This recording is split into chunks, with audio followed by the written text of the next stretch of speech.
खबर देखिए दोस्तों, ईडी ने छगन भुजबल के खिलाफ केस वापस लिया। क्यों? ईडी ने अदालत में बताया कि उसे अपनी ही याचिका नहीं मिल रही है। यानी कि जो अपील प्रवर्तन निदेशालय एनफोर्समेंट डायरेक्टरेट ने छगन भुजबल के मामले में दायर की थी, अब वो याचिका गुम गई है। याद कीजिए, जब अजीत पवार ने शरद पवार के साथ विश्वासघात किया और फिर जाके भारतीय जनता पार्टी की गोद में जाकर बैठ गए थे, तो छगन भुजबल भी एक नेता थे कि अगर हम सत्ता में आए तो अजीत पवार चक्की पीसिंग एंड पीसिंग एंड पीसिंग। अब ईडी अदालत में जाके कह रही है कि वो याचिका ही गुम गई है, इसीलिए हम केस वापस ले रहे हैं। अगर याचिका गुम हो गई है तो आपको किसने रोका है फिर से याचिका दायर करने के लिए? किसने रोका है आपको फिर से पूरी प्रक्रिया शुरू करने के लिए? खबर, प्रवर्तन निदेशालय ने 5 महीने पहले शरद पवार से बगावत कर मंत्री बने एनसीपी अजीत पवार गुट के नेता छगन भुजबल और उनके भतीजे समीर भुजबल के खिलाफ दायर अपनी याचिकाएं वापस ले ली हैं। इन याचिकाओं में ईडी ने भुजबल के पक्ष में 2018 में दिए गए एक आदेश को रद्द करने की मांग की थी।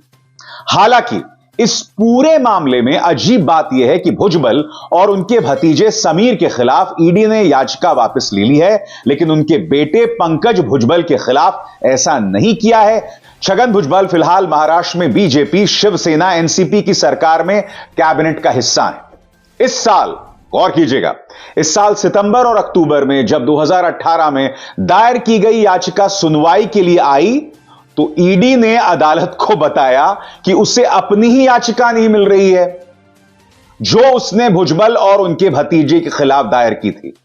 29 नवंबर 2023 को ईडी की ओर से वकील हर्ष दोधिया हाईकोर्ट पहुंचे और याचिकाएं वापस लेने की अपील की। जस्टिस RN लड्ढा ने इसकी अनुमति दे दी है और फिर कोर्ट ने याचिकाओं को वापस लिया हुआ मानकर खारिज कर दिया। यानी कि कोर्ट ने भी इस पर सख्ती जो है वो नहीं बरती है। याद कीजिए दोस्तों, ये वही ईडी है जो राजस्थान में 2 अधिकारी, याद है आपको, ये खबर मैंने आपके सामने की थी, 2 अधिकारी पकड़े जाते हैं ईडी की रिश्वत लेते हुए। मामला लाखों का था वहां पर, बात वहां नहीं रुकी। तमिलनाडु में करोड़ों की रिश्वत के मामले में यह व्यक्ति तमिलनाडु पुलिस द्वारा पकड़ा जाता है। इस वक्त ईडी बेलाग है, बगैर किसी काबू के है। उसका कंट्रोल सिर्फ एक व्यक्ति के हाथ में है, एक पॉलिटिकल पार्टी के हाथ में है, और वो कौन है मुझे आपको बतलाने की जरूरत नहीं है। महाराष्ट्र में 3 सीधी मिसालें हैं नारायण राणे की, अब छगन भुजबल, अजीत पवार, सबके खिलाफ गंभीर मामले, मगर वो मामले उड़नछू हो जाते हैं। प्रफुल्ल पटेल, इनके ऊपर भी कई आरोप हैं मगर कोई जांच नहीं हो रही है। नवाब मलिक जेल में थे, उन्होंने अजीत पवार को फोन किया, बचा लो भैया। अजीत पवार ने कहा कि ठीक है, नवाब मलिक हमारे साथ हैं। अब उसमें देवेंद्र फडणवीस को प्रॉब्लम हो गई। क्यों? शायद उनका नाम नवाब मलिक है इसलिए। क्या हो रहा है ये? क्या हो रहा है? और प्रधानमंत्री खुद को भ्रष्टाचार के खिलाफ गारंटी कहते हैं ना खाऊंगा ना खाने दूंगा। उसमें उन्होंने कांग्रेस पर ताना कसा है। जैसे कि आप जानते हैं, धीरज साहू कांग्रेस के 3 बार के जो सांसद हैं, उनके घर से अब तक करोड़ों रुपए मिल चुके हैं। 300 करोड़ से ज्यादा, करीब 350 करोड़ पहुंच गया है। और यह उसकी तस्वीर है। इस पर ताना जो है बीजेपी ने मारा है कि Congress presents the money heist. अब इस पर किसी और ने टिप्पणी नहीं की, स्वयं प्रधानमंत्री ने की है। हिंदी अनुवाद करूंगा।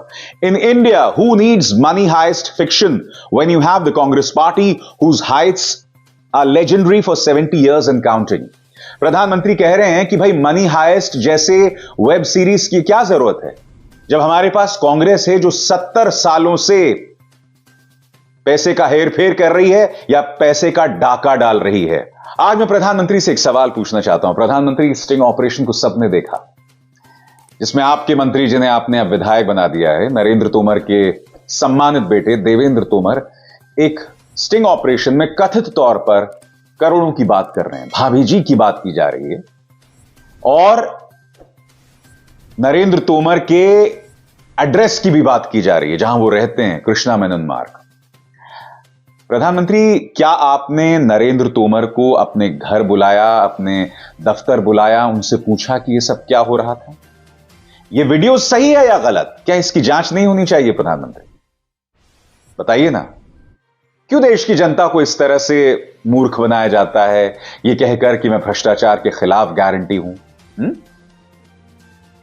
सब्सक्राइब कीजिए न्यूज रिएक्शन चैनल को और प्रेस कीजिए नोटिफिकेशन बेल को ताकि आप पास के लेटेस्ट न्यूज अपडेट्स सबसे पहले